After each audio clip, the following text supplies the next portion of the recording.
টানা বৃষ্টি ও পাহাড়ি ঢলে প্লাবিত চট্টগ্রামের উপজেলাগুলোর পানি নামতে শুরু করলেও পানিবন্দী মানুষের সংখ্যা বাড়ছে। সাতকানিয়া, লোহাগাড়া, চন্দনাইশ ও বাঁশখালীর অনেক জায়গা এখনও প্লাবিত থাকায় কয়েক লক্ষ মানুষ পানিবন্দী হয়ে আছে। অনেক মানুষ এখনও ত্রাণ না পাওয়ার অভিযোগ করলেও প্রশাসনের কর্মকর্তারা বলছেন, বন্যা দুর্গতদের সহায়তায় তারা সর্বোচ্চ চেষ্টা করছেন। চট্টগ্রাম থেকে মিন্ময় বিশ্বাসের প্রতিবেদন। টানা বৃষ্টির সঙ্গে পাহাড়ি ঢল যোগ হয়ে চট্টগ্রামের লোহাগাড়া, সাতকানিয়া, চন্দনাইশ ও বাঁশখালী উপজেলা ব্যাপকভাবে প্লাবিত হয়েছে। উপজেলাগুলোর মধ্যে সাতকানিয়া উপজেলা সবচেয়ে বেশি প্লাবিত হয়েছে।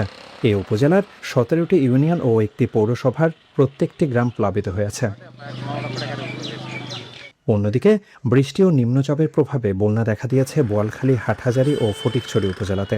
শনিবার সকাল থেকে বিভিন্ন সড়ক ও গ্রামের পানি নামতে শুরু করেছে, তবে তা তুলনামূলকভাবে ধীর গতিতে। পানি এবং লোকালের ভিতর বন্যা আরো বেশি হওয়ার সম্ভাবনা বেশি। পানি হচ্ছে আর আলাদা বাড়া বন্যা গাড়ি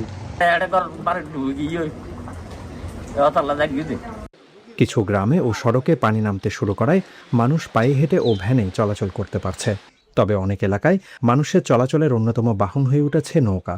এছাড়া বিভিন্ন এলাকায় বিদ্যুৎ বন্ধ থাকায় মোবাইল নেটওয়ার্কও পাওয়া যাচ্ছে না। সরকারিভাবে উপজেলাগুলোতে ত্রাণ দেওয়া হচ্ছে, তবে অনেক স্থানে এখনো কোনো সরকারি সহায়তা পৌঁছেনি বলে অভিযোগ করেছেন বন্যায় আক্রান্তরা। আমরা কোনো সাহায্য সহযোগিতা আমরা পাই না।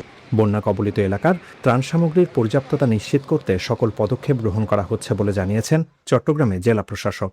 ইতিমধ্যে আমাদেরকে 30 লক্ষ টাকা, ত্রাণ মন্ত্রণালয় থেকে 10 লক্ষ টাকা এবং 200 মেট্রিক টন চাল দিয়েছে এবং মাননীয় প্রধানমন্ত্রীর তহবিল থেকে আমাদেরকে 20 লক্ষ টাকা দিয়েছে। আমরা পূর্বের যে টাকাটা পেয়েছিলাম 200 মেট্রিক টন চাল এবং 10 লক্ষ টাকা, সেগুলো আমরা বিতরণ করে দিয়েছি এবং যে 20 লক্ষ টাকাটা আমরা দ্রুত সময়ের মধ্যে তাদের চাহিদার ভিত্তিতে আমরা বিতরণ করে দেব, যাতে কোনো মানুষ অসহায় অবস্থায় না থাকে। এখন পর্যন্ত চট্টগ্রামের বিভিন্ন উপজেলার 176টি ইউনিয়ন বন্যায় ক্ষতিগ্রস্ত হয়েছে। মৃন্ময় বিশ্বাস, এসএটিভি, চট্টগ্রাম।